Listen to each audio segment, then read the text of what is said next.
90. And from now for the next 3 hours, it's going to be on a steady climb, it seems like.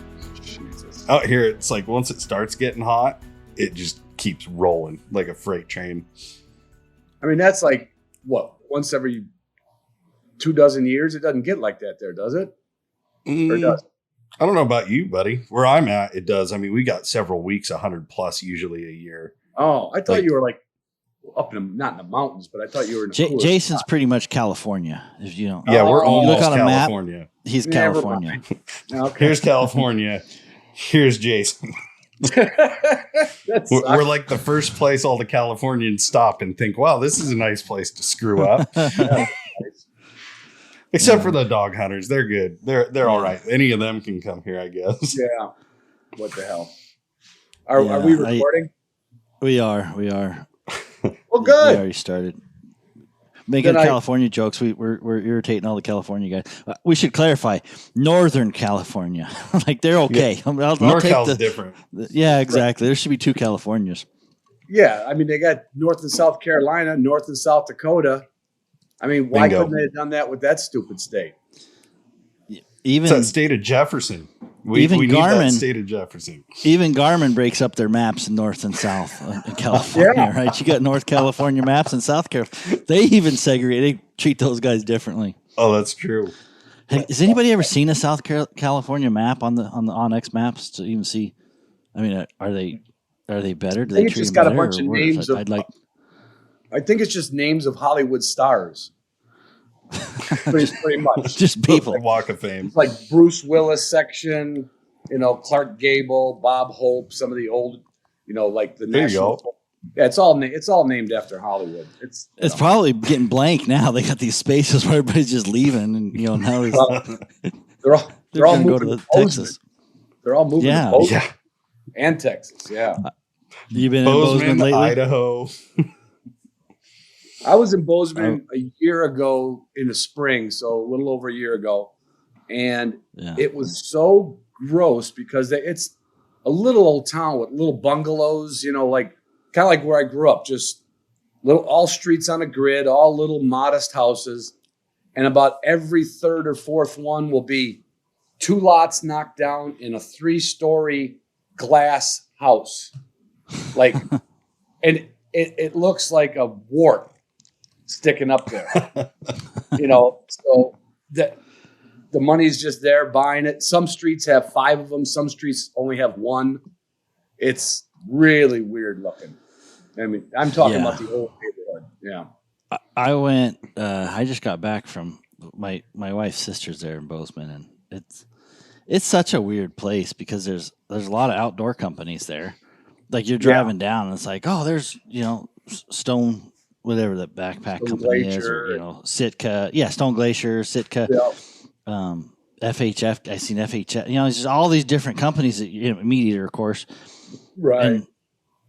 But man, you go downtown, it's like yuppie. I'm like, he's I guarantee it. Without irritating people, I'm like, man, it's as blue could be. I mean, they've choked out the residents out of Bozeman. It's like Yellowstone. Yeah, but you don't have those problems out on the West Coast, do you? No. Oh yeah. No. You're breaking up, Ron. I can't hear you. Yeah. Really? Oh man. Okay.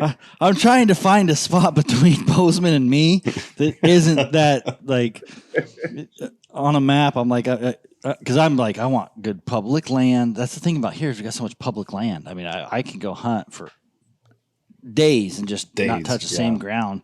We have so much ground, and I look at, like everywhere I go, like Bozeman, I was like, man, the town I couldn't live in, but there's other cities and stuff like that. But I look for public ground, and it's just it's hard. I mean, I just wish we could change I wish the politics weren't here, because I love this place. I love the ground. I love the climate. For the most part, like you said, it's not too hot. We have a couple hot days, but yeah, buddy, what's the biggest town? The climate here is really good. I don't even know what's the big town by you. For me? Yeah. It's all over the news. Portland, Oregon, really. Yeah. Oh, it's not like I have a good memory. So yeah, Portland. Yeah, that would be. I mean, it's great if you're homeless. I remember when, yeah, every time I drive through there, it's like the homeless city within the city is growing. And I come through at like 2 a.m. usually. So that's like zombie land coming through Portland.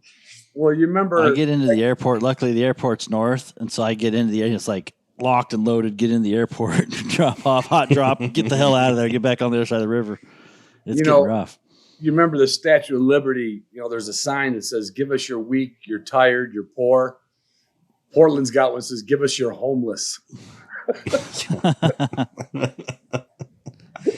But it's crazy because I remember when we took Clay up there and you look down, like you can practically see Portland from where we were hunting almost, right, buddy? Wasn't that Portland we could see? I don't think so. I think you've seen Vancouver. I'd have to. That's all the same, isn't it? I mean, like they're. Yeah, but I mean, it'd be a little more smoke out of Portland, like black smoke, burn pits in the homeless camps, and a bunch more trash laying around. It's just RVs that don't run. That. Oh God. So, but you can see over there. I don't know. I joke, Ron. I said Battleground's kind of like the next town for me. It has a Walmart. It has a what we call Fred Meyer's, which is like a grocery store. I don't know, it has groceries and like a sporting goods little section and a home goods section. It's kind of like all in one store. Yeah. And then there's some small shops. That's Battleground. I always joke I don't like going south of Battleground. Like if I gotta go south of Battleground, I'm looking at shipping. What's the shipping cost to get to me? Right. Even if it's something that you don't want to ship, it's just like, well, I don't have to drive. Exactly. Yeah. I don't have to. If driving through Portland is definitely it's not a it's a Debbie Downer. What town are you close to, or is there towns up there? Yeah. The closest town I'm close to is Muskegon, Michigan, which it's no shining star, but it's an old foundry town on Lake Michigan, and it's slowly getting a little gentrified, like old factories turning into condos, and but there's still like it's still never pulling in people. I mean, it's just on a slow roll. It just anything they put down there is actually good because it's like somewhere that my wife and I can go to have a beer or go have a snack. They'll have a new restaurant once in a while. That's how it starts, Ron. You be careful. I know. It rapidly accelerates. Okay. Yeah. Then you go to this Pigeon Hill Brewery and all of a sudden they got a new restaurant and all that shit.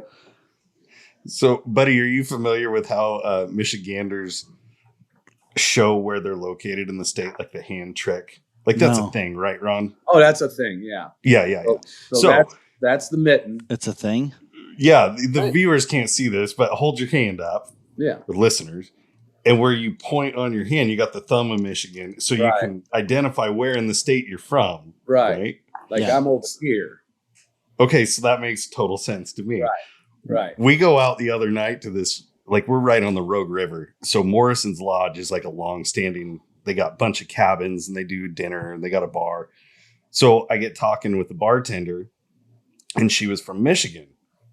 And I said, oh, what part? And she didn't even say the name. She just holds her hand up and she points. Yep. And I'm like, okay, she really is from Michigan, A. And I knew she was by her accent anyway. But I said, oh, I've got a bunch of family from like right down here. Yeah. She says, oh, yeah, that's a bad part. Yeah, nobody wants but that's like Michigander stuff people don't know. This is where your love line and your marriage line meet. That's not a good spot. That's bad. You stay away from that area, huh?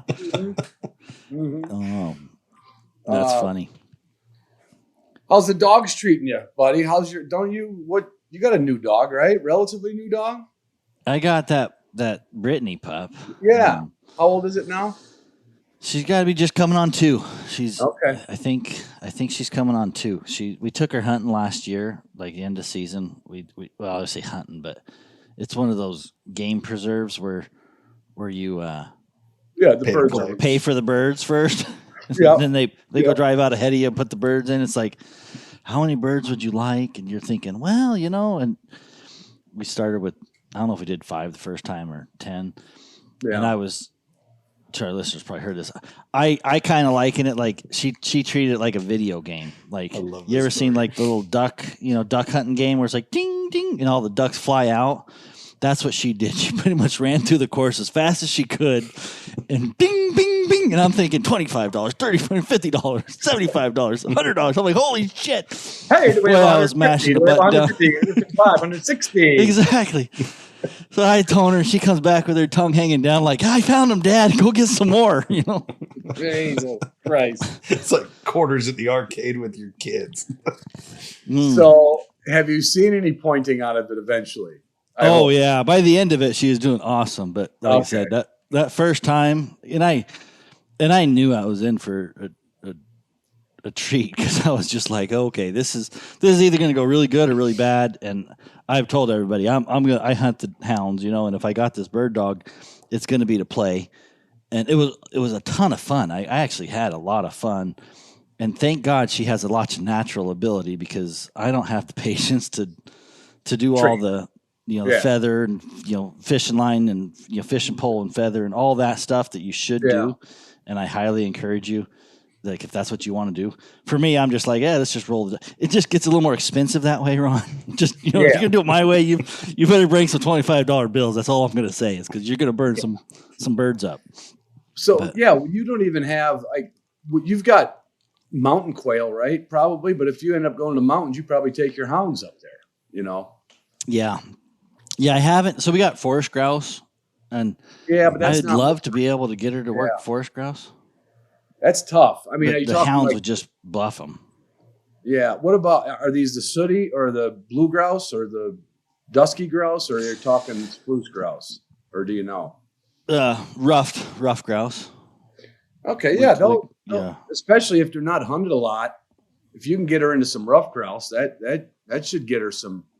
Actually, teach her a little manners too. If she starts crowding them, if they've had hunting pressure, they're challenged. Give her a heart attack.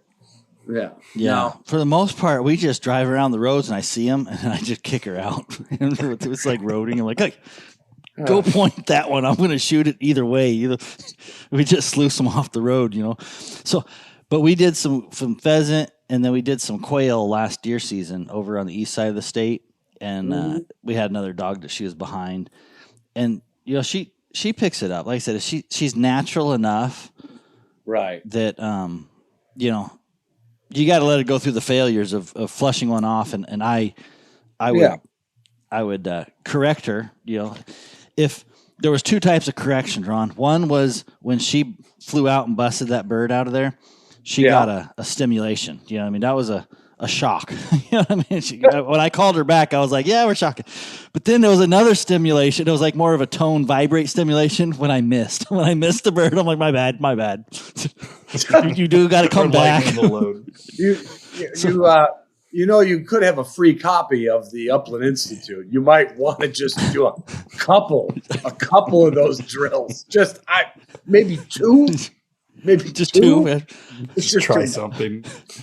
I should probably watch that, Ron. I mean, but I just got 2. There was 2 stimulations. Luckily, Garmin has vibrate and it has stem, so I was able to, the vibrate was I screwed up. The stem was she screwed up. So we had 2 methods of recall. It was like, hey, come back here.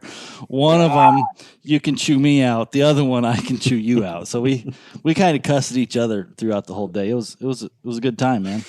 Oh yeah, I bet you she had a ball. That's like not knowing when your old man's going to swat you in the back of the head. You deserved it either way. It's just timing. You probably deserved it, but you just didn't know when it was coming. You didn't know what was for. Mm-hmm. Oh, we chased some of them birds. I mean, I swear I was on a mission, because at some point, it was with the wife and the kids. And some of it was the kids. We had the kids there in front of us, and so you had a lot of moving pieces. You had young kids with guns, and so some of that was having and a new dog. You know what I mean? So there's a ton of pressure in trying to get a kid to shoot a shotgun over a dog with a dog that doesn't quite point that great. She's going to hold okay, and then trying to get it to flush in the right spot. So there was just so many moving pieces. It was a ton of fun. I enjoyed it. But I could see where going with a trained dog would be awesome if it was rock solid and stuff like that. But boy, we chased those grouse all over. I mean, we were 500 yards, and I'm like wanting some dinner out of this deal because I'm like, dude, we got. I think we went 3 days. pheasant dinner. It wasn't that much, but it was close. I mean, it was over $1,000. I mean, it was like we did a couple 10-bird releases. It was the end of the season, and for training, you couldn't get any better. To just put them on bird after bird after bird, and screw up, and then be able to go to another bird. Yeah. That part alone was worth every bit of it. But deep down, you're like, I want some dinners out of this shit. You know what I mean? You're trying to justify a $500 dinner. I'm like, I got 2 birds for $500. Yeah. That's not the math is not real good on that.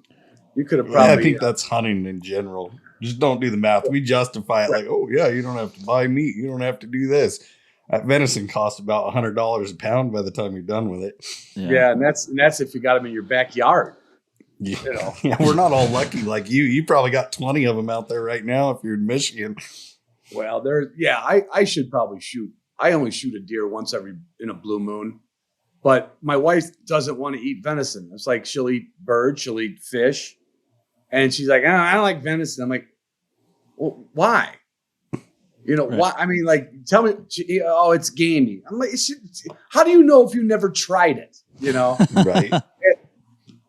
Talking politics or venison with her is just pointless. It's just pointless. Yeah, I don't even now. I have beef, and I'm like, holy cow! Like the whole, it tastes weird to me. It tastes different to me now. Beef, like I still like a good steak once in a while, but we've just been so lucky to have deer and elk and get used to that. So you get ruined. So you guys, anyways, I was going to say, go ahead. Do you eat any bear meat on occasion? Do you get any bear meat? I do. I'm hearing about it because I'm down to my last 10 pounds, and my kids are like, Dad, you're on a dry spell.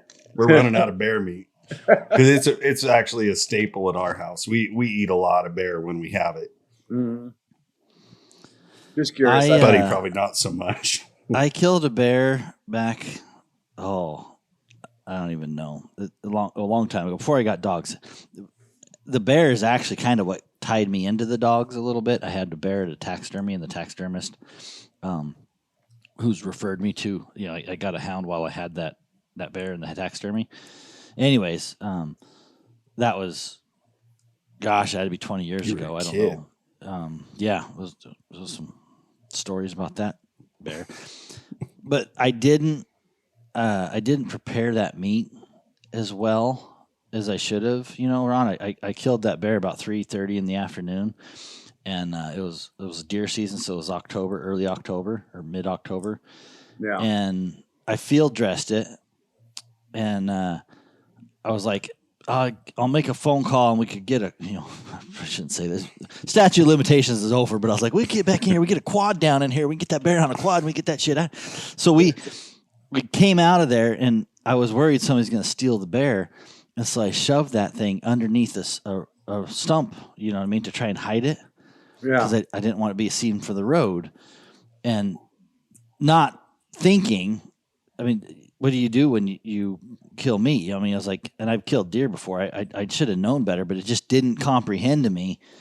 I need to let that air out and get that meat cool. And when you kill a big bear, that one was like 350, 340, somewhere in there. It was over 300. I mean, it wasn't a 400-pound. It was a good bear. 375, somewhere in there. It was with the guts and everything.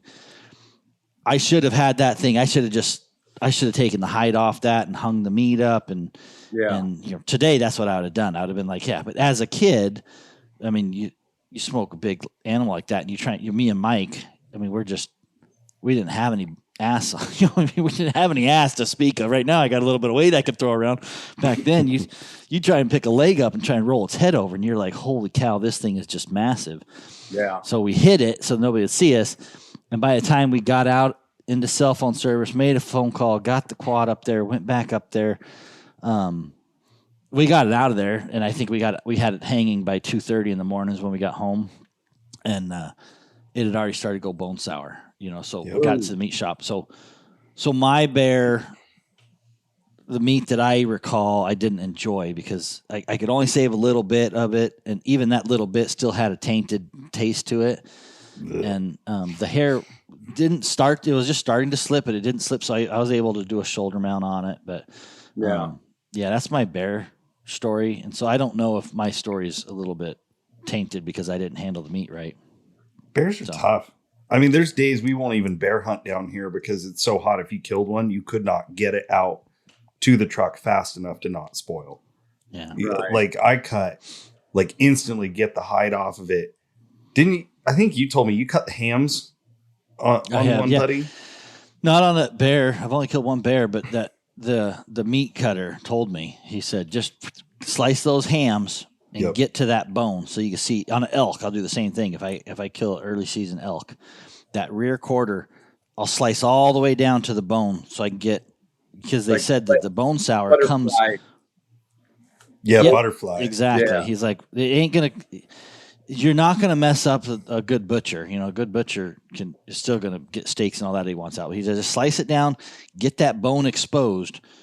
And if you have to, pack ice in there or whatever, because that's where it happens. They call it bone sour, and it starts at the bone. So if you can get the bone, on those big hams, on those elk, on those big bears, slice down so you can see that joint, whatever that joint is.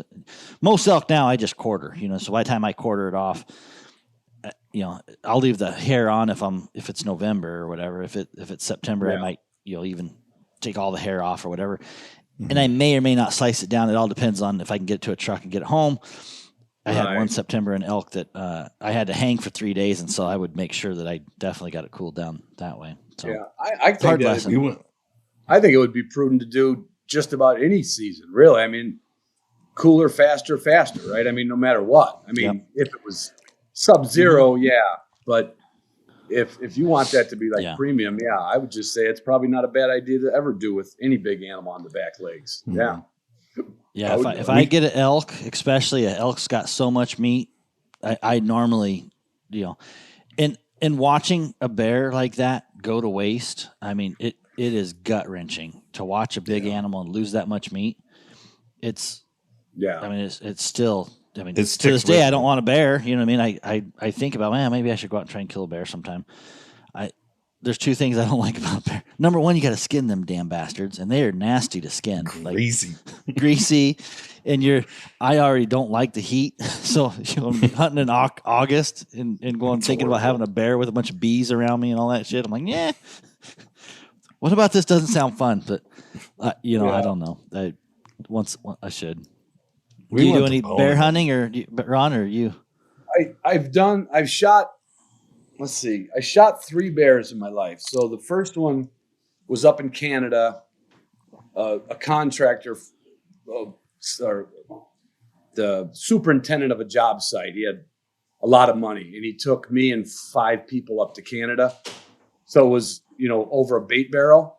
Yep. And I had never seen a black bear with my own eyes. Never. And all they do is in the afternoon, they take you out and drop you off on trails, tell you to walk down the trail. You'll see if you want a ground blind or a tree blind, and there's going to be, like 55-gallon drums of whatever, candy, whatever. And I told him, I said, well, how am I going to know what a good bear is? And he says, well, if his back is taller than the barrel, he said, that's a good bear. He didn't tell me the barrel shouldn't be laying on its side. So my pertinent information. Very pertinent information. And so I literally dragged that out by myself about a mile to the road and waited for him to come pick me up. And I just felt, I was like, ugh. Because it wasn't with a mama, but you know what I'm saying. It's a 110-pound bear. What is that? 2.5-year-old bear. Yeah. And I was all excited. I was like, what am I going to make a bath mat out of it? And a slipper. You make a slipper too. Well, 2 slippers. And then fast forward. On that same note, as long as we're just bullshitting. So a buddy of mine wanted to hunt with a bow out of a tree. And so they had him in the spot, and he comes in the lodge that night at night with his guide, and he's got his arrow. You know, he's holding the arrow up, and he's like, it's all bloody, right? Got a big grin on his face. And he gut shot it, or maybe a little liver or something. We don't know, right? But he didn't want to go. I mean, we're up in Canada, and there's these, it was almost like it's like a popple slashing. It's like the stem density was crazy on this new growth, right? Yeah. And bear just ran into it. He never heard it moan or anything. The guide came and got him. So we all went back in the morning to look for his bear. And when we found the bear, the whole chest cavity was completely tore open by a bigger bear. Like, oh man. And this was this was probably a 250-pound bear, I guess. You know, not huge, but most people would be happy with it. Yeah, and average at least, if not. And I could not. And the reason, well, the guide told us, on the crotch of the bear was a whole bunch of the other bear's shit. Yeah. So he literally stood over this other bear, ate open its rib cage, ate all the soft tissue, and probably ate until he had a shit. I guess. I don't know. Have you ever seen that, buddy, or Jason? I mean, you see a lot of bears. You ever see a bear? Not quite like that. I've seen them eat other bears, you know, like, because I bone them out usually. You know, I'll just skin them out, and then I don't have to worry about spoiling. Right. And out here, you can buy 2 tags. You can get an additional. So if they're usually on the feed, and you can go back and probably see one the next day. Yeah. I've gone back in and a carcass be gone, and there's just bloody stools all over the place, and you know there's a monster boar in the area. Oh, no shit. Mm-hmm. Oh. Yeah, it's pretty crazy. If you get in a spot where they got big boars moving through, I mean, a deer is one thing. They'll eat a deer in a sitting. But if you see them eating another bear, it's almost guaranteed. At least in my experience, it's a big boar. And it's proven true, you know, checking trail cam pics or whatever. Well, this guide told us, he told us another bear ate it. And we're like, Jesus. I thought maybe it was coyotes or something. But he pointed out the fact that there was all this shit, bear shit, like basically laying on the crotch of the other bear and on the ground.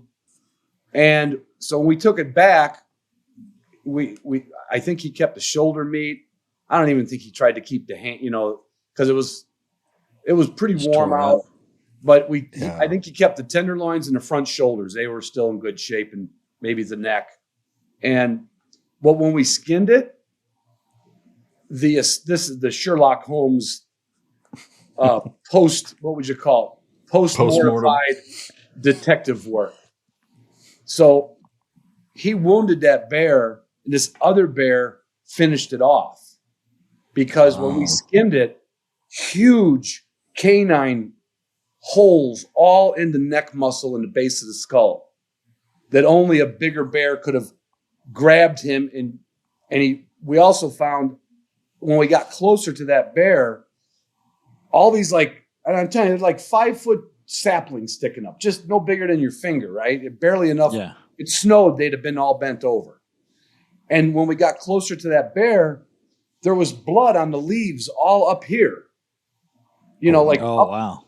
And so shaking or something? Well, from what the guide thinks was, he found that bear, or maybe the bear was moaning, or maybe it was dead, but grabbed it by the neck. And if he grabbed it by the neck, he wouldn't have had this many punctures in it. I think he finished it off, but then started dragging it away from where he found it. So when he was dragging it, it was just like mowing over these saplings. Of course, by morning, they sprang back up again, of course, because like I said, there was blood at eye level for about 50 yards. And then we found the bear. And I did not, to that day, I was like, I did not know a bear would eat another bear. And then the bad ones. And so then I went up with Steve Ranella before he became Steve Ranella, when he was writing an article for Field and Stream. Yeah. And I went up to his cabin, and it was over the counter still back in Prince of Wales Island at the time. So he said, I need you to come up and take pictures for me for an article I'm doing. But he said, you might as well get a bear tag. If we see a lot of bear, you might as well shoot a bear. And so that one I shot a nice, it was right out of hibernation, but a nice coat. It was a 6.5 foot rug. So it was a nice bear. Nice. But then fast forward to this June, I went back up. We got tags. We put in for them 3 years ago, and COVID shut it down, and they gave us a tag back for 2022. And I went back out with Steve Ranella. And I'll leave all the gory details out of it, but it was between him with binoculars and me with a rifle scope. The bear was very similar to my first bear. And we were just, he literally said, never again. I am not guiding anybody. He says, I cannot believe it. Well, I'm talking him out of stuff. He's talking me into it, you know? And I said, well, I thought if they were kind of leggy, they're not big. He says, yeah, but he walks like an old bear. You know, he was saying they kind of walk like, oh, I know that feeling, man. Like, it looks. We call that ground shrinkage around here. Well, this thing ground shrink like you put it in a dryer. And I can tell you, Ron, a big porcupine looks like a big bear in the dark light. That's right. Like, holy I forgot shit, that. It's got no legs, man. That thing's got to be freaking huge. I mean, it looks small, but I mean, when you're looking at an animal and you lose that light, that, you know, especially through optics or whatever. Yeah. And your mind, it's a weird thing. Like your mind plays tricks on you. You're looking at legs, you're looking at ears, you're looking at things like that to identify what a big bear is. And then when you can't get the perspective, then it's a bush next to it. You're like, I mean, like I said, a porcupine looks like a big bear when you're like, what the hell? The way it walks, it waggles. I'm like, oh. Yeah, it's waddling. I had a rifle elk tag. So talking about shooting. So I had this rifle elk tag. It was during the rut, September. It's a 5-day hunt. And I had Matt, who used to work with me. He was up there, and he was kind of, I don't want to say guiding me, but we were hunting together, and he had known the area a little bit. And so we were going, and we had this bull just screaming at us, and we couldn't get him, couldn't get on him. And we're looking at the maps, and we're like, I bet you if we come out of here. So we hiked, it was basically 1.5 miles back to a truck, drove around 20 minutes to a different angle to come in another mile on a different road and try to get in front. So basically we wrapped all the way around it and came in it from a different angle and came head on to it. And you try that thing 99 times, it probably wouldn't work. But this time it worked. I mean, we were right there, and that thing's screaming, and it's coming right at us. And so we got right in front of it. And he pops out of some reprod, some 5-6-year-old Christmas trees. Mm-hmm. And I'm right there. I got my rifle scope up, and I can see him. And we'd already passed a couple small bulls, like I'm talking, I had any bull, so I could shoot any bull. And the idea for me to pass a legal bull, an illegal elk is, it's meat. I'm a meat hunter. So when I see an elk, it's like, that's meat. That's done. Is it legal? Is it good? So I'd already passed 2 legal bulls. One was a 2x1, a 1x2, and then I had a spike. But because I had this rut tag, I was like, I want a nice bull. Well, I come in and I'm on him, and I could see this, and I see the bull coming in there, and my buddy Matt, he's got his binos up, and he goes, "That's a good bull." I shoot, and he goes, "But we could do better." I was like, "Okay, well, you should start with we could do better." That's it was a 4-point. It was a nice bull though. It was, but it wasn't.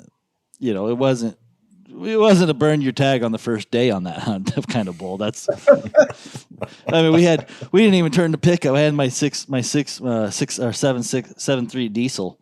We didn't even turn the damn thing off, and bulls were bugling off. I mean, it was just insane. We were in this area, and these bulls were going off crazy. It was just, so we had chased a couple. We never got a shot at it, and it was an awesome hunt. I don't know. I bet you I probably could have killed I know I could have killed a nicer bull, but when he said, "That's a good boom," that was all I had to hear. It was a good boom. Okay, done. Buddy, that's almost identical to what happened with, he's got the binoculars and I'm looking through a rifle scope. Yeah. And I'm trying to bring up all the things he said that we're supposed to be looking for. And the last thing I said, I'm watching it. It was only like 150 yards away across a bit. We're out on the coves. They're all coming out of the mountains down to the shore. And we're really propped up nice because I'm left-handed, and I had whole rock side to lay on my right side, so I could have sat there for an hour, right? So he's up standing above, and every time I say something, he's saying something. And he goes, you don't have to take it. I said, I know. And then the last thing I said, it was almost like that's a nice bull boom. Yeah. I said, now, Steve, now that I'm seeing him, doesn't his head look small? And Steve goes, sometimes the big ones are so big, it makes their head look small. Boom! Same thing. I heard what I wanted to hear. I heard shoot it. I'll never forget. Steve goes, mother, because he was right up above me. And he goes, yeah, but sometimes their heads make their bodies are so big, it makes their head look small. Boom. That's exactly right. He's like, well, so anyway, that was my, and it was good for. It was funny. I drew another tag kind of similar to that, and I was actually hunting with Matt. Couldn't go. It was when he didn't work with me anymore, and his dad was out there. So they were razzing me that they're going to hold my bullets. They're like, like a real take guy. Buddy out. You better hold his bullets ready. and only give him the bullet. Hand him one bullet at a time. Like, here you go. Here's a bullet. Hey, there's worse. We had when they say, yeah, that's a nice one, and you shoot it, and then they say, well, I wasn't talking about that one, and you realize what was standing 40 feet to the right of it. I will tell you, it makes your heart sink a little bit. Yeah. So anyway, I went out with his, and we ended up killing a 6x, and it was my biggest bull. It wasn't a mature, I would say it was a young 6-point bull,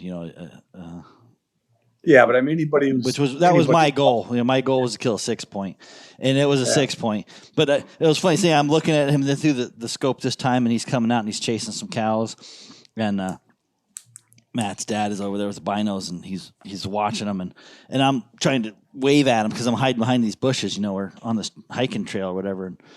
And I'm waving at him like, thumbs up, thumbs down. You know what I mean? I'm like, I'm not going to do this shit twice. Y'all make fun of me for 3 years about shooting the wrong bull. I'm like, I'm getting a thumbs up or a thumbs down before I pull the trigger. That's just, there's no communication. It's like, this is shoot, this is not shoot. And he gave me the thumbs up, so I dumped it right there. It was fun.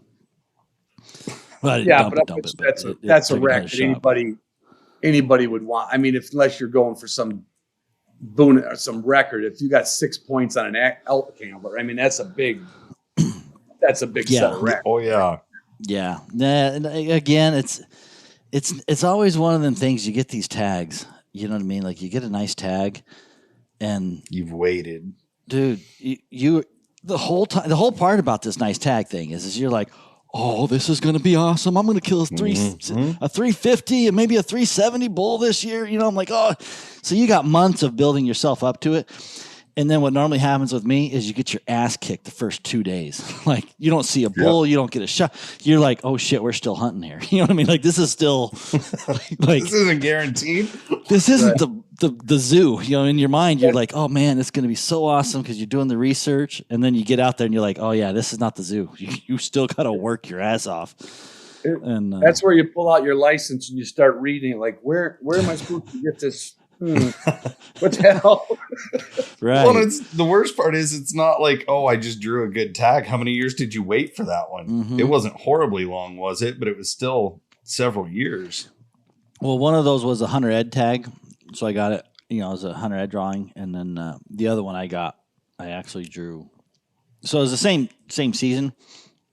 For me to get 2 rifle rut tags like that is, wow. I mean, that's a pretty hard. I mean, it's a 15-year draw probably. I don't know.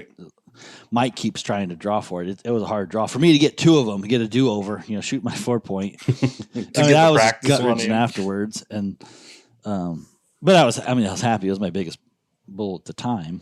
But yeah, it never fails that you get this thing where you're like, you're like, oh man, we're going to be out there. We're going to go with a guide or whatever. You're talking about bear camp and they're baiting bears. It's just going to be easy. And then you get there and it's like, oh yeah, there's still an element of hunting to this thing, and you can get your. And guys, that's why I like to bird hunt, because if you knock a bird down with your shotgun, nobody goes, oh, too bad the tail wasn't longer, huh? That's a small one, Ron. Look at the you can put a hunt out for a little better bird right there. Right. Yeah. I think if we go out west, we'll see some bigger pheasants if we get out of here a little further. No, they're birds. They get to be that big, and that's all they get. You've never you lost any sleep about shooting a little one on your bird hunting? No, I felt bad. I felt bad shooting one. I could see enough. It was a rooster pheasant, and I could see enough color on it, but it was a late. If their nest gets destroyed before they hatch, they'll lay again. And occasionally it even happens again. It'd just be like bad luck. By the third time, that hen might only have 4 or 5 eggs because she can't produce that many eggs, but she could have a successful nest hatch in August, right? And it happens, just doesn't happen a lot. And I remember bird came up and a guy said, when you're out west, you always yell hen because sometimes the sun's in your eyes. Sometimes you don't want anybody to take a snapshot. So you just yell hen. Everybody's hen, hen, hen. So I heard hen, hen, hen, but I could see the red starting to develop on this bird coming by. Yeah. And my brain didn't go, let it go. My brain went rooster. And I dropped it. And when I picked it up, it weighed about, 13 ounces. And it was like, but I mean, I still hit it on the wing. I mean, that's the whole idea. But better than a coyote getting it. Yeah, you don't have a lot of buyer's remorse. Like typically when you hunt birds in bird season, they may be young of the year, but they're basically the same size unless you're talking about like a sage grouse. I got you. That's the only thing that can get bigger and bigger. Like as a male sage grouse gets older, I mean, first of all, they don't live to be 12 years old. But if you got a male sage grouse that probably is 3.5 years old, he's about a 6-pound bird. And I've heard more. Oh, wow. But I had one in my hand and I was like, oh my God, that thing no is kidding. heavy, and people shoot a lot of 4-pounders, but if you shoot a first of the year, it's 3 pounds, about the size of a pheasant, Yeah. But everything else, forest grouse, quail, by the time they're 6 months old, they ain't getting no bigger. That's it. That's all they are. So next time you go, buddy, just tell them you want the mature ones. Maybe they'll be a little slower and they'll be worth it. Like then you get more pound for your price. Well, you could have them pluck a couple wing feathers out for you. They'll fly slower. There you go, slower. Yeah. There you go. Between my shooting, the kids shooting. But you got to do it evenly. You got to pull 2 off at each side. Otherwise they curve. It's like a handicap. Right. It's like a boomerang. It just goes out and it comes in. You get a close shot and a far shot, and a close shot and a far shot. Oh shit! Or you could just do your homework, buddy. You could take advantage of this offer Ron gave you for the Upland Institute. I know. We got to talk about that some, Ron. I think that's what we're supposed to talk about on your deal. This has been a long process between Ron's busy schedule and mine. It's like we finally got her up. So it's up and I was on a website. I want to remind me. I gotta ask you something after we get done recording about that. Remind me about equipment. But I was glad you guys got it up there, and it's gonna take some time, but we're tickled just to try it because the website is not conducive for like interaction for another sales company. You'd have to have a third. We were looking at a lot of things. So, I guess the way it's going to work is if we get an order, you guys call me, I get the, I'll make it up for it unless we see, a few, cause I'll start talking about it now too. And, I will, if it comes to the point where like, somebody had to wait, I'll just get some extra codes up ahead of time and you guys literally can keep them on a Post-it note or who. So you've lost me already. Well, I'm pretty oblivious to it. Like Jason hasn't filled me in on much. No. So explain what's happening. Jason, you explain it. You explain it. So I will the best I can. Yeah. It's a training course. So it's a multi-course. Oh, yeah. I meant the sales part of it, not. Oh, the sales part of it. Right. Yeah, it's just we're running it like a drop ship since it's not a physical product. You know, the customers who order it off first of our off, site. what is the product? So what is it that we have? All right. Okay, so a couple years ago, a very well-known dog trainer over here, him and I got together and started filming him over the course of about 15 months. Okay. So we started training from little puppies that he had in of his own to 6-month-old dogs that came in for bird exposure, gun exposure. We literally can take somebody from A to Z, from a puppy that you get home all the way to a finished gun dog, if you want it finished, steady to wing, shot, and fall. Most bird hunters do not go that far to wing, shot, and fall unless you're going to compete with the dog, because then you're under judgment for steadiness. But I would suggest people always train for it, because a dog's always going to fall back a little bit in steadiness in the season. So it's made for, it could be used by any kind of dog. In a sense, the beginning foundation course could be, because it's all about what to do with your puppy when you get it home, get it up on a table, get it used to the touch, get it used to kennels and crates. And so that works for everybody, but it's really designed for any upland pointing dog, which there's 29 species or 29 breeds in this country. Right. So it's the Upland Institute is basically an online version of having a dog trainer, and you watch. I think we used 40 different dogs through the making of this, and wow. But I mean, so they're like short videos, they're like chapters. Yeah, they're all segmented in the progression. We tell everybody to watch it through a couple times.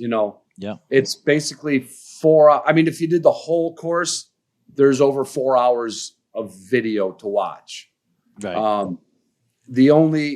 don't know if you're familiar with it, because you didn't do anything with your Brittany like this, but there's a program that a lot of people do called the trained retrieve or force fetch, where you work with that. You work with getting that dog to hold the bumper when you say hold the bumper, and release it when you say out or drop. The Labrador people almost always do this, because they want that. They don't want that dog dropping the duck in the water. They want it up in the boat or into the blind before you release the bird. Yeah. Well, it's got foundations and fundamentals, which gets you all the way up to basically a started hunting dog. Then we got a whole segment on the trained retrieve, and then we have a whole segment on advanced bird work. We filmed the bulk of it in Michigan, but we also filmed it in North Dakota and in Kansas as well on wild birds. So, I mean, we've got some unbelievable footage of sharp tails coming up, like just the closing scene of this pointer on point, and Justin walking around with his walking stick, and he's sharp tail just, and that dog just going rock solid. Watching him, I know I saw that. That was pretty cool. Man, it gives me a boner every time. So yeah, it's a A to Z. If you get a new bird dog, it's like, I'm sure the same in the hounds, right? Somebody goes hound hunting, they want to get a hound. I don't want to say they got no business getting one, because nobody would ever have one if we're all beginners. I mean, you got to start somewhere. But especially the pointing dog world, it literally is exploding. I can't even tell you the organization that I judged for 25 years. About 3 years ago, and it wasn't really COVID related, it was just building up like this. This thing usually ran at about 5,000 members throughout the whole country, and it went up to 11,000 members in the last couple of years. Whoa. I mean, there's that many people buying pointing dogs to get out there, partly because of television, partly because of podcasts, partly because of, people COVID. wanting to get out. Yeah. Yeah. Yeah. So yeah, we put this together, and it's doing very well. We're very happy with it because it was a huge endeavor of time, which we knew we could throw all the time in the world at it because we literally filmed it when we started filming just before COVID hit. So I got laid off. I closed my company, which we had no work to do. So I closed it, and he's got his client dogs at the kennel all year long. So I was able to go there I was the videographer on it. Thank God for tripods, but tripods and zoom lenses. Right. We bought a professional camera, and we invested a lot of money into it with the editing. Was when we started looking into editing, we're like, this is going to take years to pay ourselves back. But it's doing good. It's doing good. Yeah. Yeah. And I was going to say, it's offered in the multiple courses. Like if somebody doesn't want to go through the whole course, right, it's listed as individual courses, but you do give a pretty good discount if somebody wants to do all of them. Yeah. You're basically getting one of the starter courses for free. You're getting right? one of the smaller courses for free if you buy all 3 courses. Yeah. Gotcha. And I would tell anybody, and what's cool about it, and this doesn't matter where they buy it from, if they bought the foundations course for their pup, like that's the most expensive, and that's the most amount of information that literally has ever been put together for pointing dogs. And I got that on firsthand compliments from Bob West from Purina and some other guys that watched it are like, Ron, nobody's ever done this. Nobody has ever done something like what you guys did. Right. And if you did that and later on said, you know what, I've hunted the dog for a year, and yeah, maybe I do want to steady him up or something, right? Or I want to get a little more polish on him. And you bought the next course, which is a lot less money, you automatically get the third course when you want it, and you don't pay. So you'll always never pay more than the complete package price for it. I see. So, but yeah, how does that work? So they you come in there and they can buy it. So I'm assuming we're going to have it on our website, Jason. It's on there right now. Okay. It's live. Yeah. Thanks and they don't mind that. I'm going hunting now. That's good. You'll take care of this shit. Buddy was hunting on that day. We just slipped that one in there. Yeah. You guys are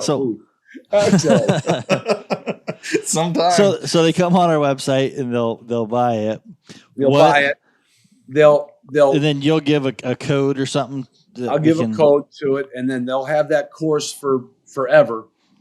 Or till the so you'll have a couple codes to hand to us so we can if you're twisted up over if there, he's hunting bears over in Canada and shooting little guys, we can at least get the guys shooting cubs. Yeah. I'm sorry, Ron's out shooting cubs today. We can't. We're talking about the Chicago Cubs, right? We're talking about the Cubs. Smashing bird eggs, you know what I mean? Stepping on bird eggs and killing cubs. But no, so we'd be able to give a code and they can go straight to your site and access the material. Right. And once they do it, they can watch it. There's an app. They can watch it on their smartphone.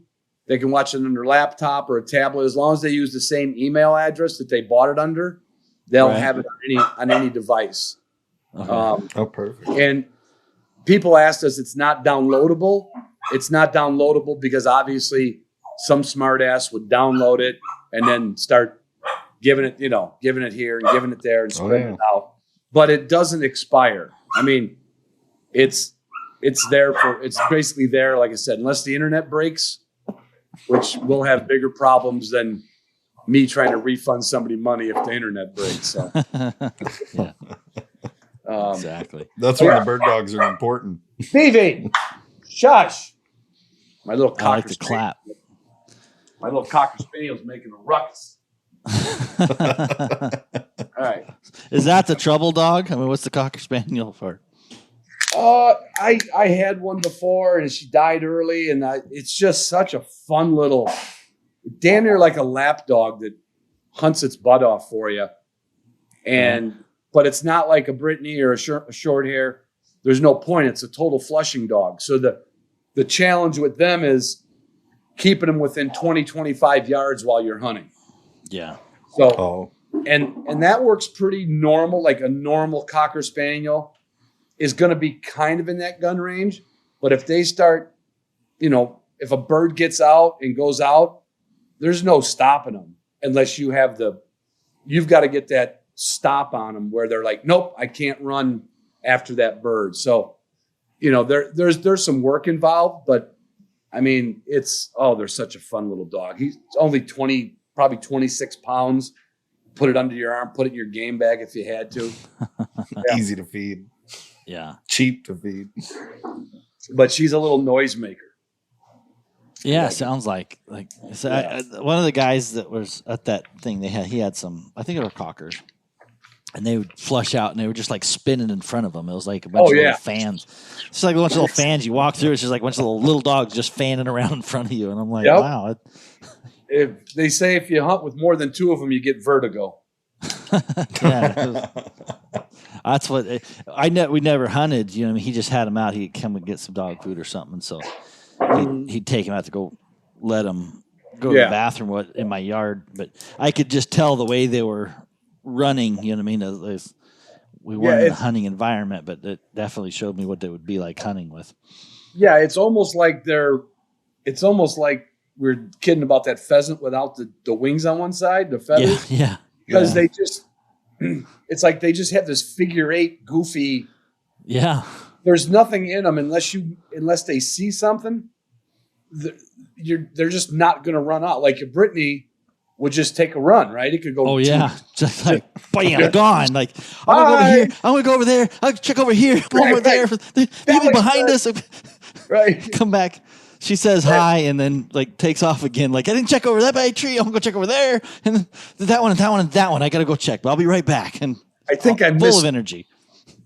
Your dog sounds like the guy who's driving down the road and his buddy goes, "I think you missed one of those potholes." Because your dog comes back and says, and hey, I'm gonna go look over there. I think there's another one I can go. Yeah, exactly. Yep. Yeah, that was exactly you did get right. some birds. You did get some birds shot though, didn't you? We did by the weekend. This is a third day or whatever. Out of the 10 birds, I think we killed 7 of them. So she was holding really strong point. You know what I mean? Like luckily she had got the message. Between whatever, the kids were shooting a little better. You know what I mean? Like everything started coming together. So we actually killed 7 of the 10. And what's funny? I'd like to know if there's an analogy in the hound world for it or a comparison.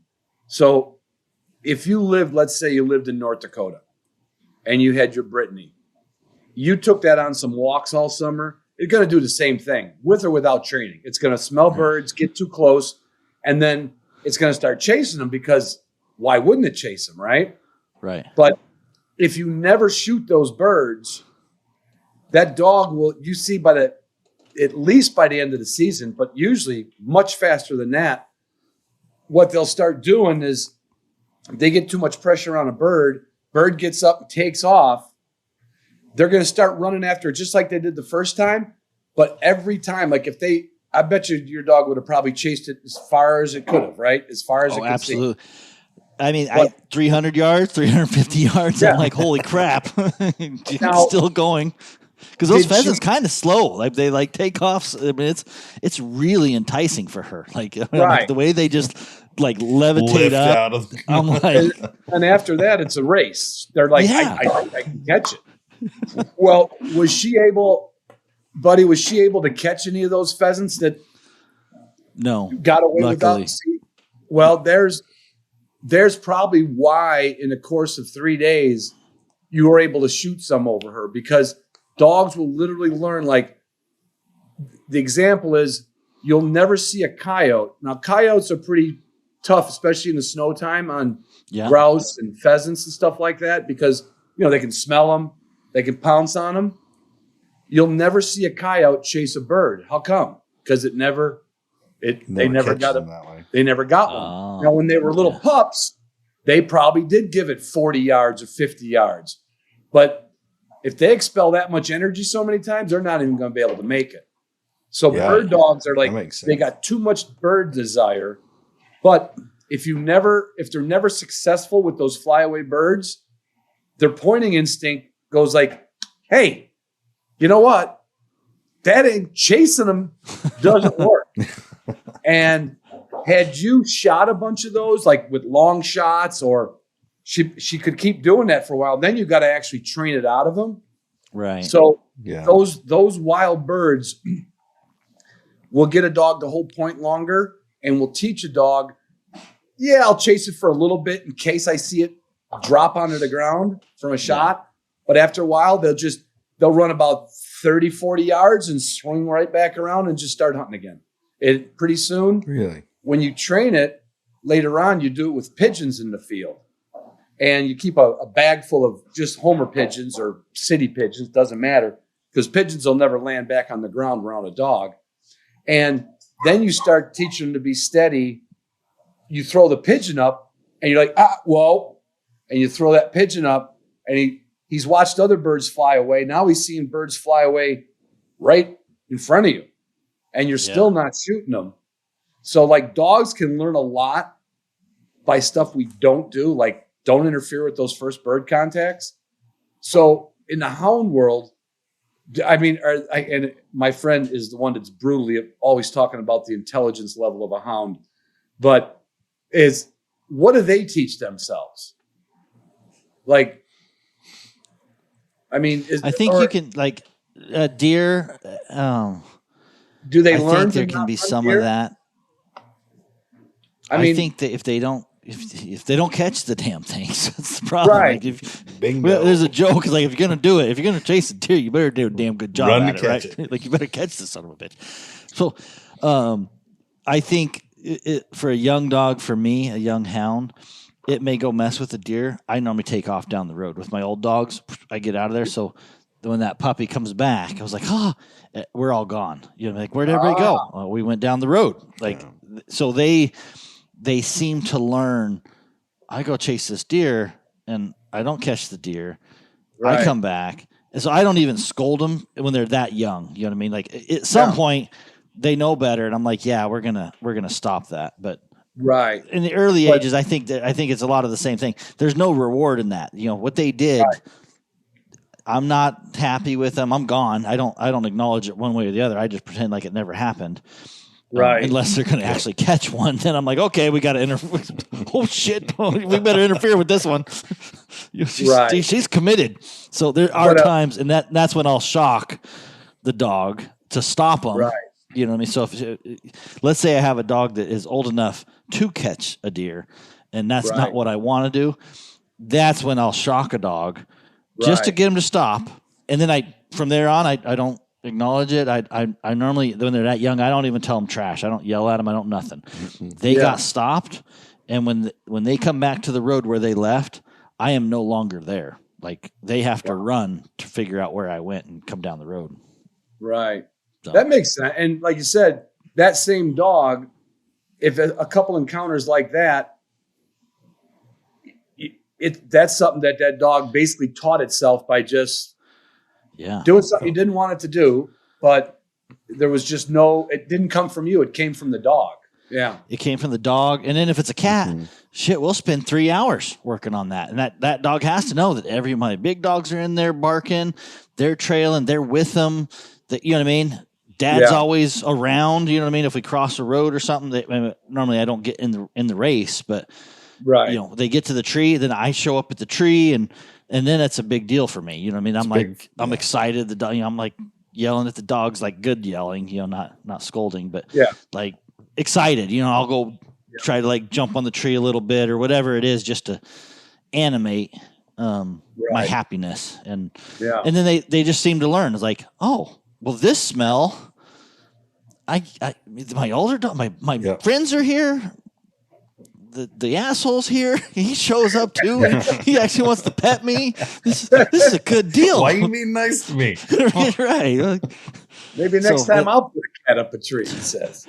Yeah. Yeah. So, you know, on a deer, I don't acknowledge it. And then there may be a point where I'm sure like an older dog where you're like, you know damn good and well you shouldn't be doing that.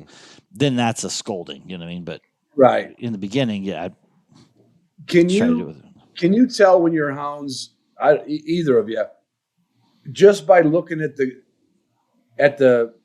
let's say your Garmin, or looking at your whatever you're following them with? I'm assuming it's a Garmin, but can you tell by the line and the speed they're going? Because like when they're hunting, unless they get close, they're only hunting at a certain speed, right? They can't hunt at high speed while they're trailing, or can they? Go ahead, Jason. Some can. Really, I think there are dogs that just flat can trail faster than others. Okay. They can take the same track, and instead of doing the leapfrog, where we're glued to the track and we're going from place to place to place to place, they're putting the pieces together and realizing, okay, well, we can go here and kind of loop, and they'll start cutting tracks off. There's dogs that just constantly progress a track. But that to me comes down to an individual dog. Yeah. Well, we can usually tell the race, if it's how close they are to jumping it, or if the animal's jumped, there's a definite difference from trailing. How would you know if it was on a deer, or could you really know if it was just on a deer though? Is it? I can usually tell, and if I don't know for sure, I just assume the worst. But when you run enough game of the same species, you kind of learn the tricks. Yeah. Right. Like, how they act, just like, a pheasant's habitat, or, a quail, how coveys usually act. Right. It's the same kind of thing, a deer or a coyote. Every once in a while, you get some that throw you a real weird loop. Like, for me, foxes don't usually duck a dog. Like a bobcat, a lot of times, well, the ones I've been on, you're chasing them, and all of a sudden they realize they can't lose the dog, so they just hunker down and they stop. And a lot of times those cats will get basically ran over by those dogs. They'll just be within, 10 yards of them or closer, and then they get up and run the inbound track outbound. So they're following the same scent path. So usually a fox won't do that, but I have had two now that have done the exact same thing. And I remember looking at my buddy, I said, "Oh, that's a cat. We're not chasing a fox. Guarantee you that's a bobcat." And you get to the tree and it's not. Yeah. No shit. But usually how game runs, and you factor in the pressure that's being applied, like if they're just kind of bumping it ahead of them, or if it's a jumped race and it knows it's being chased and they're trying to catch the animal. Yeah. That's when you see the telltale signs of, oh, yep, it's circling tight. Yeah. It's getting close to the tree. Yeah. Things like that. Gotcha. And everything's different. So sometimes and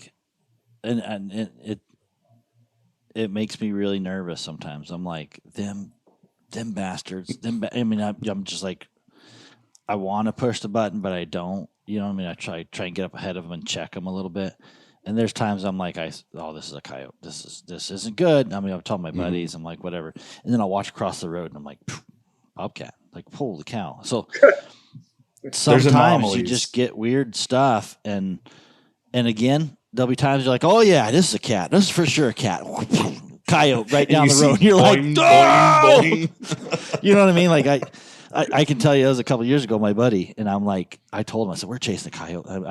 I was coyote up and down, left, just like whatever. And to the point where I was just about ready to start nuking dogs. I was like so pissed, and watched a cat jump on the road, run down the road. He was just cutting ground. You know what I mean? He was just changing zip codes. Yeah. And I was so certain, I was like, dude, these dogs, blah, blah, blah, blah, blah. And he's like, what do you mean? I'm like, I don't know what to tell you, but this is not good. This is not good. We're not going to end the cat. And I go, see, that's why you got to trust your dogs. And I was like, yeah.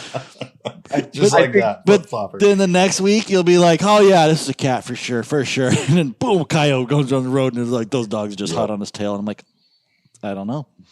So, it always blew people's minds when I'd take them. I remember my neighbor. So guy moved in next to me. We kind of got to know each other, and he's like, dude, I want to see what your dogs do. Like, he was curious, and I knew the guy. I felt pretty comfortable with it.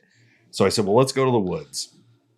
I hunt at night. So he's got no idea where we're at, no idea of the terrain, nothing. And we started track, and I said, I don't have a good feeling about it. In the first 20 seconds. I said, I don't know about this one, but we're going to give it a shot. Just where it was, it didn't make sense to me. It's like the good game we're trying to chase would not be here. And they start going, and all of a sudden it lights off and they're heading straight up the mountain. And I said, oh, we're running a deer. And he's blown away. So, well, how do you know? I said, oh man, I know it. I guarantee it. So I take a loop around the corner, come to the downhill side, and I just shut the truck off. He's like, what are we doing? I said, you'll see. And we sat there and waited. And about 2 minutes later, I hear, and these dogs are just cresting the top. And we sit there, and I dang near had about 180-pound doe jump in the middle of the hood of my truck. And I said, that's how I knew what was going on. And he's like, dude, I don't know how you did that. You're like some voodoo doctor or something. But I'm like, we know our dogs, that's just what it comes down to. And something wasn't right, and we know the game. Yeah. Or you think you do. Yeah. I love it when you second guess. Like in our world, it's never like if they're pointing something, it's probably something we're going to shoot, other than they'll point a porcupine or a raccoon sometimes because they're just going along like, oh, something's here. Something here. But it's not, right. It doesn't turn into a chase with could turn into a vet bill with a porcupine. But the one thing that we do similar is you knock a bird. The only bird that I don't want to say I've never lost a bird. 2 birds you lose a lot are ducks because, they shoot them in the water. They get in the cattails. Sometimes you lose a duck. Right. But you will lose rooster wild. And I don't mean, even South Dakota hunting preserves, there's semi-wilded pheasants, but, they couldn't take that many hunters over and over without a stocking program. But if you get into an area where it's true wild ringnecks, you end up just winging that bird a little bit. And that bird you'll see it hit this patch of grass, and that patch of grass is a ditch, and that ditch goes for a quarter mile. And you see your dog go into that ditch, and all of a sudden your dog's going to the left across a cut field, like a cut alfalfa field. And you're yelling at the dog. You're just like, get over it.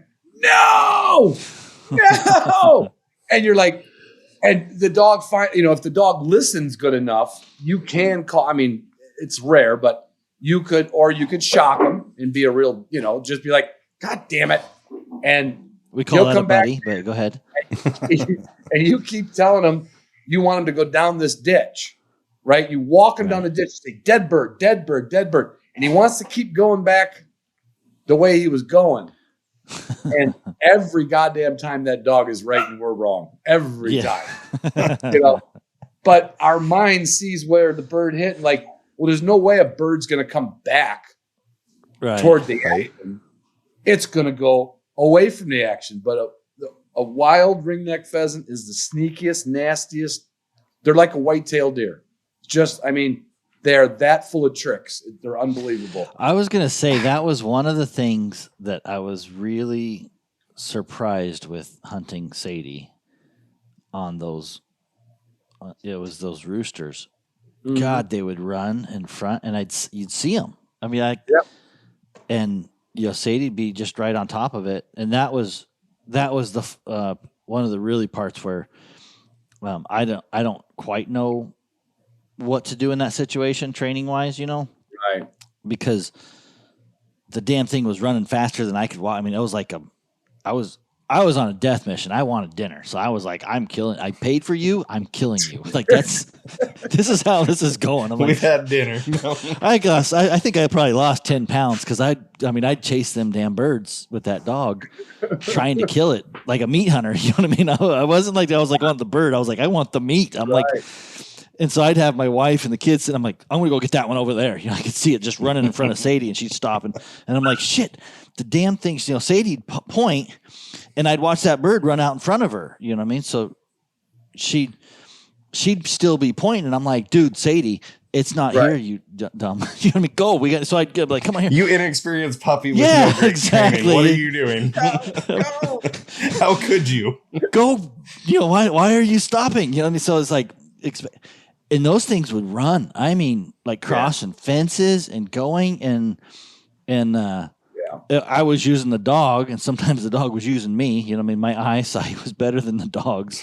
Yeah. And her nose is much better than mine. So between the two of us, we didn't ever kill one of those, just so you know. I mean, we chased that son of a bitch for 350 yards, 400 yards up over this, probably off the property. And I was like, okay, well, we got to go back. So we go all the way back to the beginning and probably just wrecked, you know, because when you put 10 birds out, and then you go chase this one bird 400 yards off track. Yeah. You know what I mean? Yeah.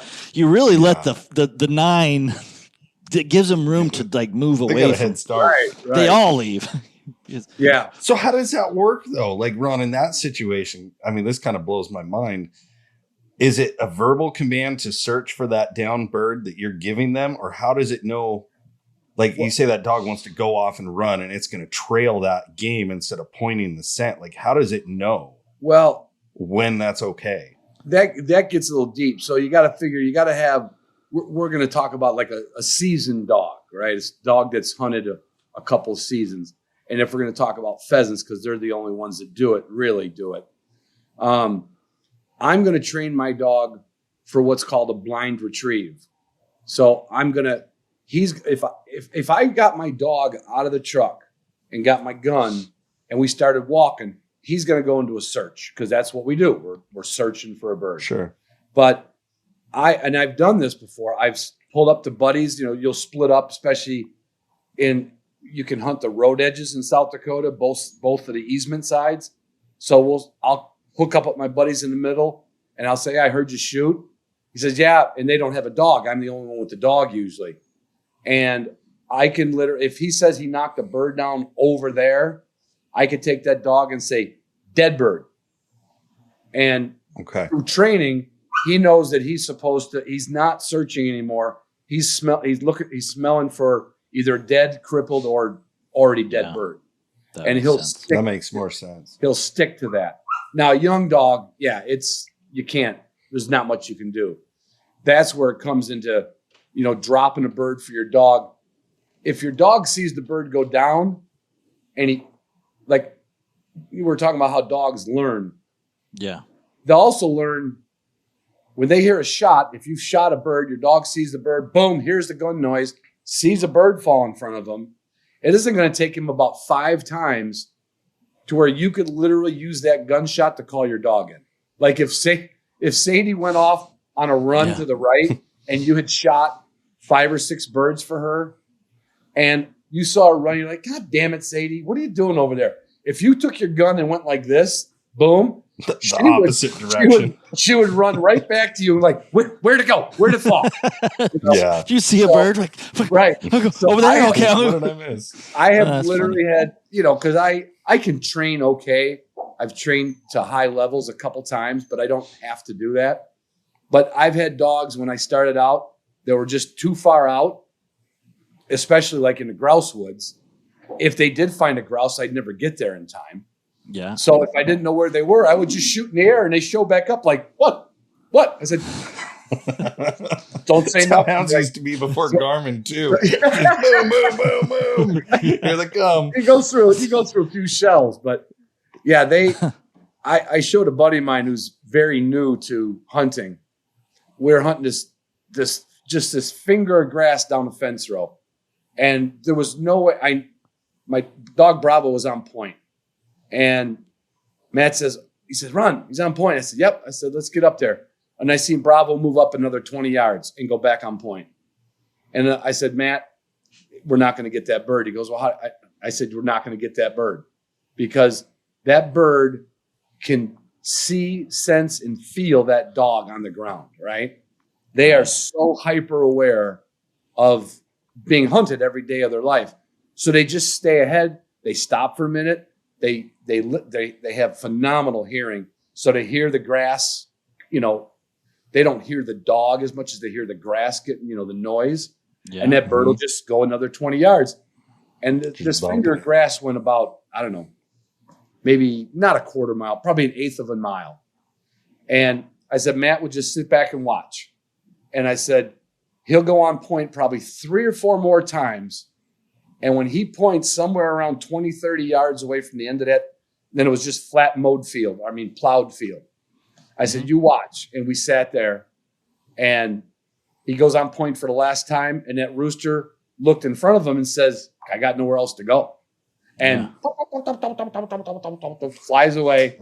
And Matt, it was kind of like Jason was talking about that guy. Like, he's like, how did you know that? I said, because I've been frustrated. Been there. I've been frustrated that many times, you know.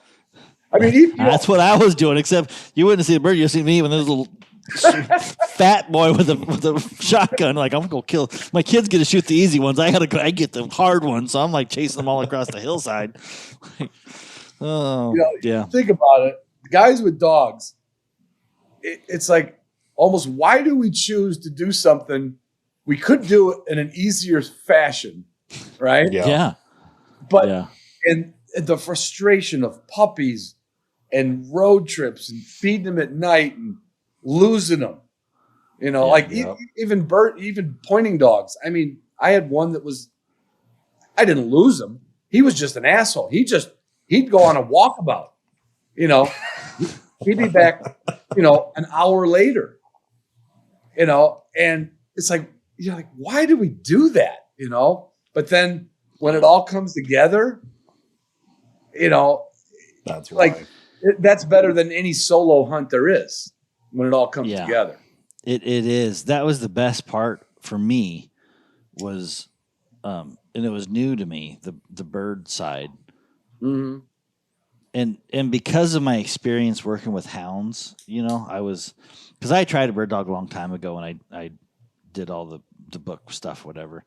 And I just knew this wasn't going to be me. You know what I mean? I just don't have enough time to study and learn and do that. I got a basis, but I was like, you know what? This is my house dog.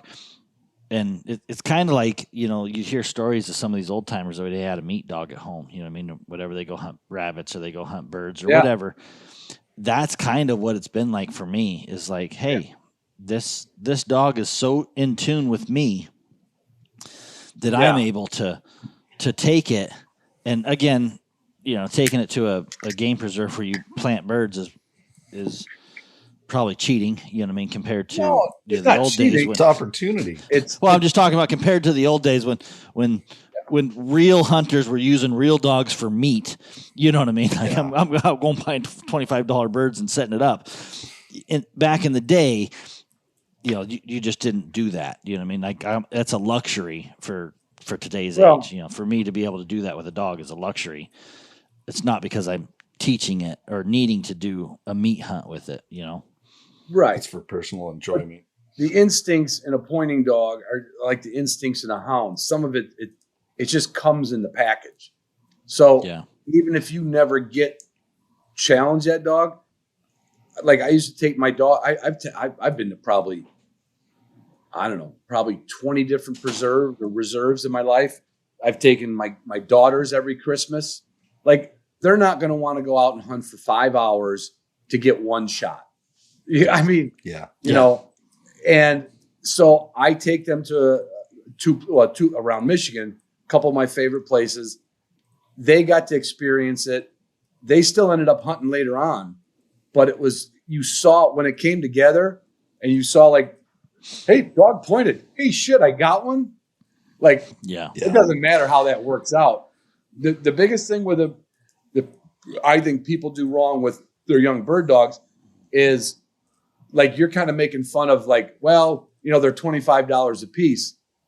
Yeah. Our Wednesday night training, there's people that go out there every Wednesday and spend $12 on a chucker, a pen raised chucker. They buy 3 of them and they take the dog over and over and over again every week. Like, the dog does not need that for training. Yeah. The dog, that already comes in the dog, you know? And the mistake they make is the dog jumps in, takes the bird out, but these chuckers sometimes fly 50 yards and land down. So then the dog runs out and picks it up. And now the dog's like, I got this. Watch this. Next one I smell, I'll go get it. You know, we'll save you the bullet. You really got lucky, the fact that you had pheasants, because pheasants will usually, the saying is, a bird you don't shoot, you want it to fly out of the dog's life. You just want it to be gone. And then that's when all of its instincts kick in, and it's like, I got to get sneakier. I got to get better. You know, she probably smelled that bird. Let's just say if the wind was right, she probably smelled that first bird at 20 yards. Yeah. And she was like, ooh, it's like smelling a pie, you know? It was insane. It was insane, Ron, to watch that dog. Like, because you're like, I just don't know. And it's like, holy cow, that's what Birdie is. Like, you know what I mean? Like training, playing, whatever, but to watch a dog, like I can see where that's like exactly right. I was like, that dog smells a bird right there. You can tell. Right. Yeah, because sometimes like when you're hound hunting, I mean, they're checking the ground out everywhere, right? I mean, they're just, there's not like one sniff where it says bear. Yeah. You know, it's an accumulated thing where, like, you see, when you see a pointing dog hit a scent cone, and if it's just right, you're like, holy shit. It's like watching your kid hit a home run, you know? And my dad never got that pleasure. He never got to see that, huh? No. What blows my mind is because I get the opportunity to talk with a lot of people. And since, you know, we got connected with you, Ron, I mean, a lot of your listeners, I mean, they come with a personal recommendation from Ron Bain. You know, like I get to talk to those people.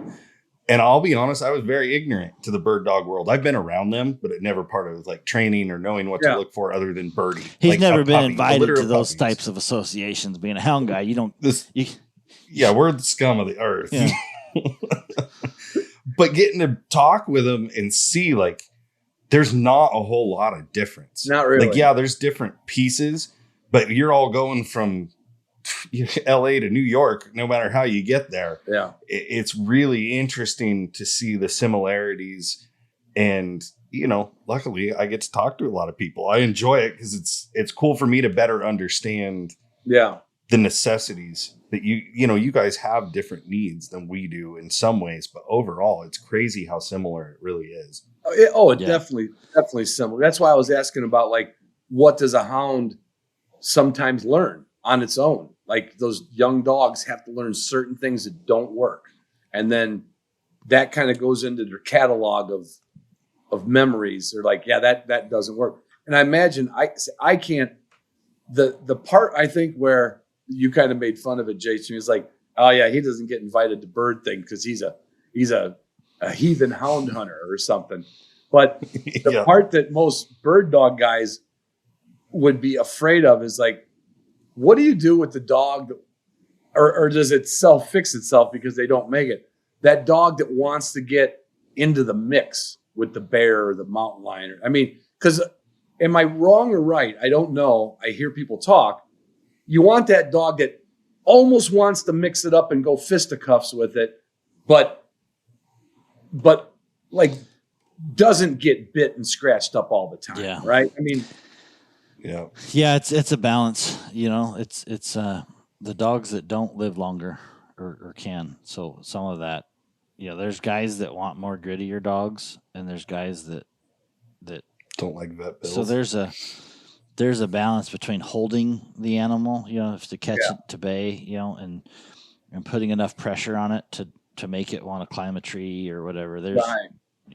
There's different temperaments of bears, and I'm no bear hunter, so I don't know. But with a cougar, a single dog, some of my worries is having one dog that's faster than the rest of my dogs, and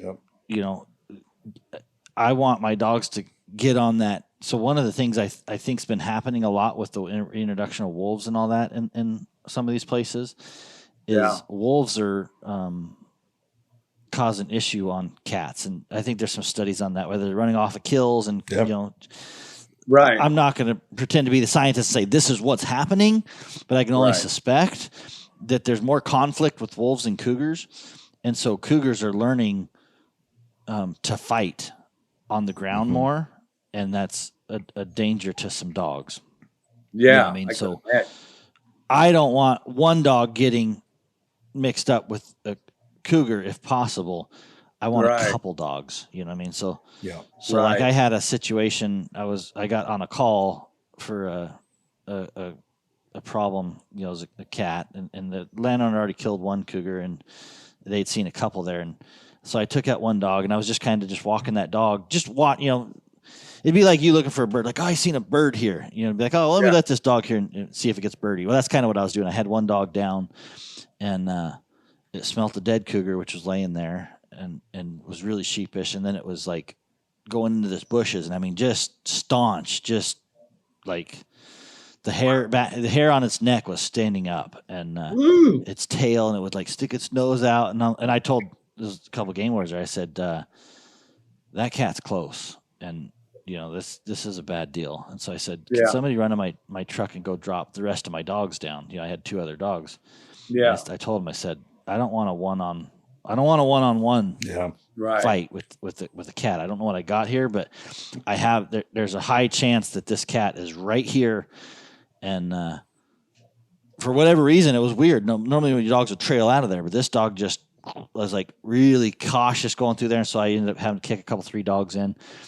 And we were checking one side, and as we checked it, the landowner was like, the cougar's right here. And it was like 40 yards behind us. And I was like, shit. So we're trying to get dogs and fences, over fences and under fences, because there's so many fences there. And ended up catching it. And, you know, it did tree. But all that to say, basically, my biggest thing is one-on-one, that cat has a pretty he has a good advantage depending on the size or whatever. I mean, they got claws and teeth and stuff like that. 2-on-1, 3-on-1. Now you are able to switch the advantage. It's not that they're just going to jump on the thing, but it's that they distract it. So you circle it, and they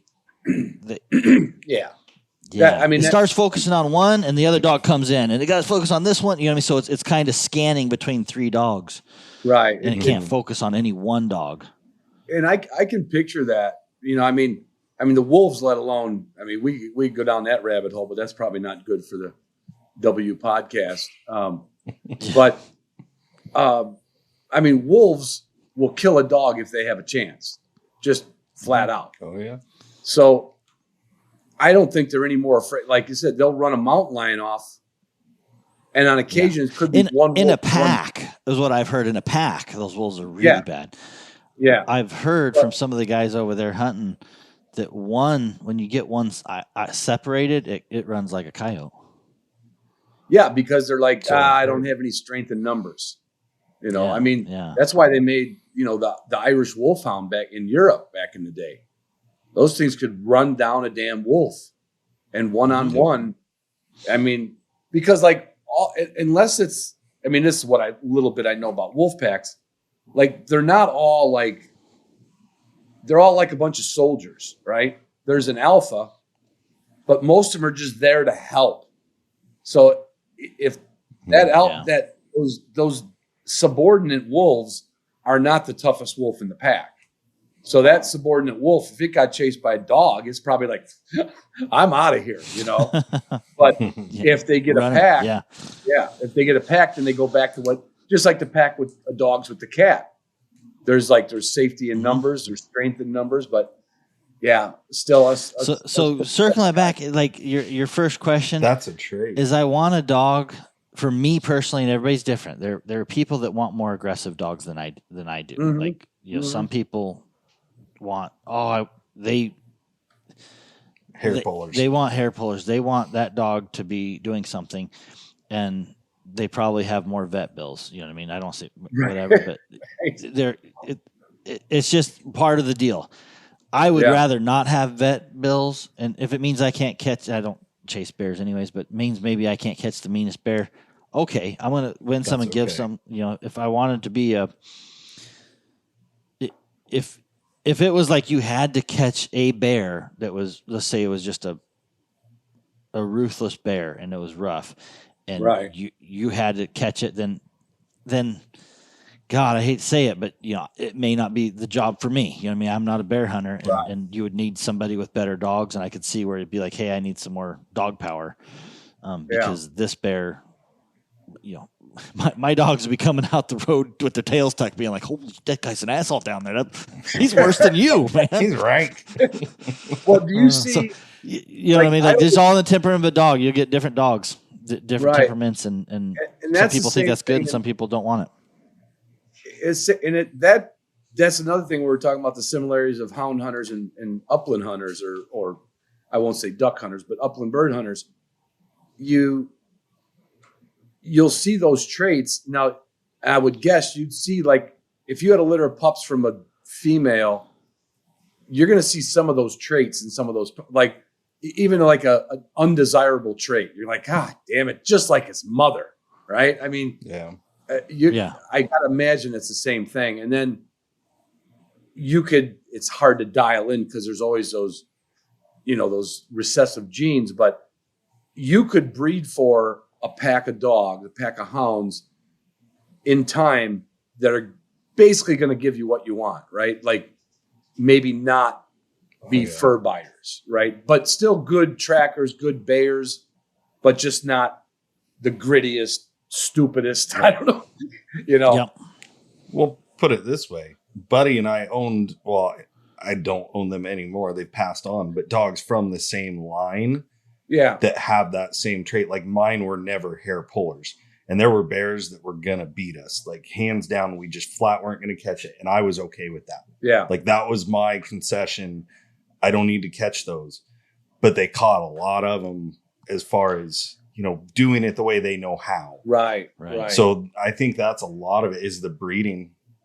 And that comes down to it. That's why guys are breeding gritty dogs to gritty dogs. They want that. Where you give me that dog and I'm going to get it tore up once or twice and I'm going to put it up for sale because I don't want to deal with it. Right. That's not what I want. Because some dogs are just kind of, I don't want to say stupid, but they're so, this goes to German Shorthairs, one of my favorite dogs. One of my buddy's dogs, they were at a farm. They were renting a farm and there was a barbed wire. And this was one of these dogs that couldn't hunt until he just ran. He wasn't hunting. He just had to run, right? He just had to take a 300-yard wind sprint. And when a bird dog's hunting, just like when a hound's tracking, you know what they're doing. And this dog was just always just like, and it's almost like he had to like run the energy off. And that dog ran, and this is how, like, I want to say so dumb some dogs can be. And it's weird to say that, but the dog was in a new area and did the same thing he always did and ran right. There's a barbed wire fence. I mean, 4 or 5 strand barbed wire fence, and just right through it and just, split the skin open. Right. Yeah. And they stapled him up, gave him a couple days, figured, they'll hunt him a little bit, but they got to let that kind of start healing. They let that dog out. It ran through the same spot on the same fence. I mean, so some of them need to, there's some bird dogs that can't be hunted around fences. I mean, literally can't be hunted around. And I've had a dog that I shot a sharptail once, Bravo. And a guy hollered at me from up on a hill and he goes, "Ronnie!" And I look up and there's this Sharpie just setting its wings. I'm like, oh man, poof. But I mean, that bird was so high and so far when I hit it, it landed 100 and some yards for me on the other side of a fence. Yeah. Holy cow. And I saw Bravo. Bravo saw the whole thing. He was just walking with me. He's like, whoa! He saw that bird go down and he ran. And I was like, no, it was like slow motion. Yeah. No. Because I'm thinking, he is going to go, and he's a big dog. He's the size of he's an 80, it looks like a bloodhound anyway, right? He's the size of an 80-pound bloodhound. He put the brakes on at that fence like he'd done it his whole life. He just went, oh, through the barbed wire, picked up the bird, threw the barbed wire, and another dog would just go, boing. So barbed wire fences and cattle guards are two of the things that I try to teach my dogs. If I run across a cattle guard or something, I will. That's the worst. As a young dog, I'll make him cross cattle guards. I never thought of that. That's a scary situation. I don't care if they go around them. I don't care what, but they can go over the top of them or they can go around them. But I'll do that if I come across a cattle guard with a young dog. I try to work on that as much as I can. And barbed wire fences. That's funny you say that because I don't see that very much in the Dakotas. But when I was in Wyoming, there was cattle guards. We were going through BLM land and in block management, and I never thought. I literally, how do you take a young dog and just like walk them on? Yeah, it's pretty awkward the first couple times. I can tell you. Yeah, I would imagine. But I'd rather me be. It's kind of like rather you be there and they just learn. It's pretty because they want to jump in. They freak out and they just got to learn to just shimmy across it. But they try it the wrong way a couple times. Like they want to, they get scared and jump or whatever. They could snap a leg off close, shit, couldn't they? Yeah. I mean, that's exactly it. Yeah. So I'll just see them walking and do it. And so sometimes you teach them to go around them, you know what I mean? Like there's normally a way to get around it or whatever. And so there's other ways of doing it, but dogs can figure it out. It just, especially when we're roading dogs, if they're running down the road, I just don't want them to, most of the time they stop, but and if you got a demented sense of humor, sometimes you're just watching this young dog. You're like, are you that stupid? You know what I mean? Like, I don't know what the perception is. You know what I mean? But it's like it works for cows. It really screws the dogs up too. Well, the trick is don't start them off where they can get a good run at it before they encounter their first one. You start right on it, and then you walk across it with them. Yeah. And then you just kind of like, they start getting used to it. Because I've had a night I will never forget. There were 2 events. I watched every dog in my pack pile in and shove their shoulders into a culvert coming down a ravine, just terrain wise. And one night at a cattle guard, they came into the road and a jackrabbit just happened to jump up on the other side. And it was probably 50 yards out, but they saw it and it was on. They didn't care what was going on. They couldn't even smell it yet.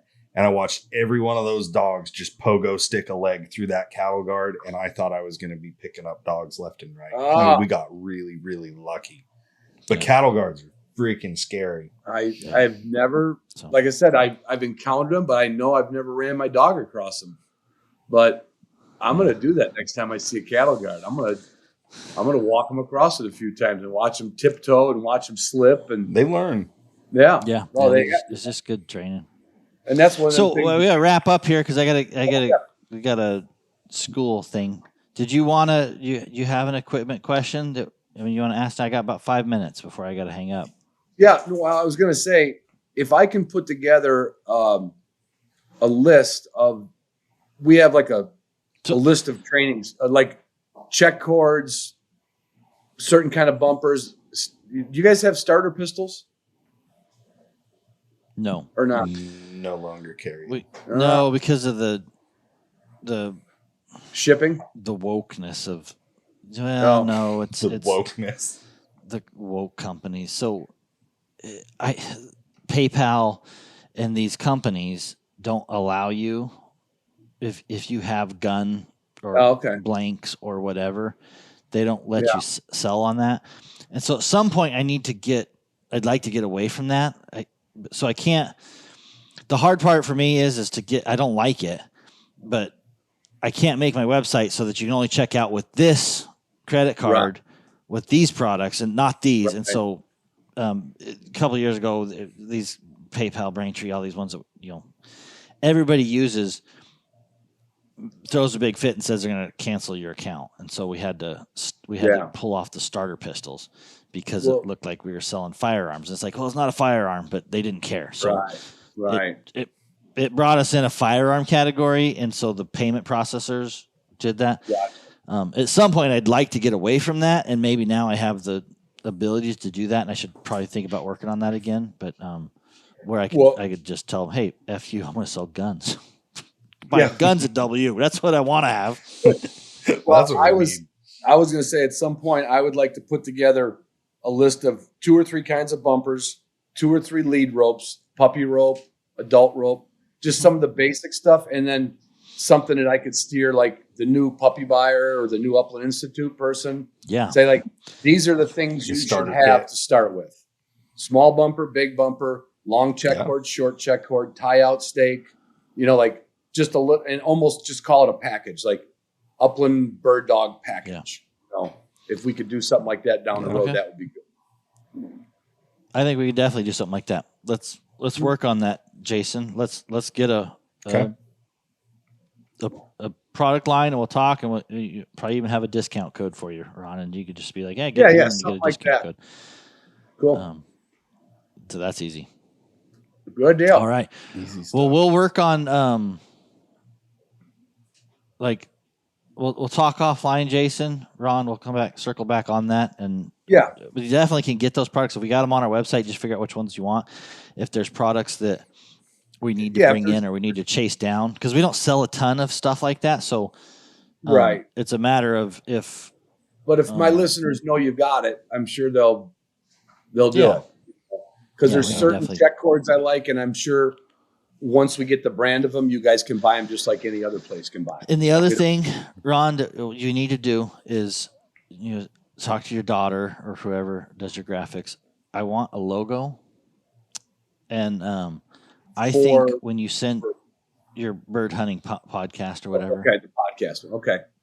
Yeah. The Hunting Dog Podcast. If you can get us a good file logo, and let's get a t-shirt designed, and whenever your listeners call and you're referring them to us, we'll if they spend $100 or $200 or whatever the free shirt is, we can have them where we give them one of your free shirts so that they get the hunting dog. We'll find some limit. It's like, ain't gonna call in at $5 and be like, well, I get t-shirt after t-shirt. I'm gonna get a $20 t-shirt. And two of my daughters, the one's a graphic designer and the other one does my Instagram. They're working on some shirts design. So we'll make that happen. Yeah, we'll make that give us a file and we'll get everything ready for you. And so that whenever your customers come in here, that's something we can do. Just we'll tell them, hey, just tell them you want the Ron shirt. The free Ron shirt, and you can tell your customers in that way. It helps us too, because we can track those and see like, oh, we send out 15 or 20 Ron shirts, and it's a good way for us to look at things. So, all right, we'll make it happen. Well, Ron, it was good chatting with you guys. So the Bird Institute, Jason, where is that on our website? Upland Institute. The Upland. It's under Gun Dog Supplies. Upland Institute, and you don't have to go to school. Where's that website at? That's on your website, and there's a link on your website. No. We get a code, but your website, theuplandinstitute.com, or what is? Where do they access the information? Uplandinstitute.com. Okay. You can go there and sign up for extra content. You can sign up to what you can just watch the commercials. You can write us. There's a contact page. I can answer questions. People can call me. I want to get an idea, Ron. What's that? Yep. Let's do the W. So here's what we'll do, Ron. Everybody that you send that buys one from us will get a free t-shirt with that. That Upland Institute. We'll do it. We'll give you a W shirt until you get your other one, but we'll just that'll be one of the things that we ship them, Jason. Let's have that included so that when they buy that, they get a shirt and a sticker from Ron, and we'll get that set up. All right. Sounds good. And if we don't have one from Ron, you'll get one from W, because we'll just get one of ours. You're gonna get something. You'll get something. You're gonna have a shirt. So, all right, guys, we'll wrap this one up. All right, we'll see ya.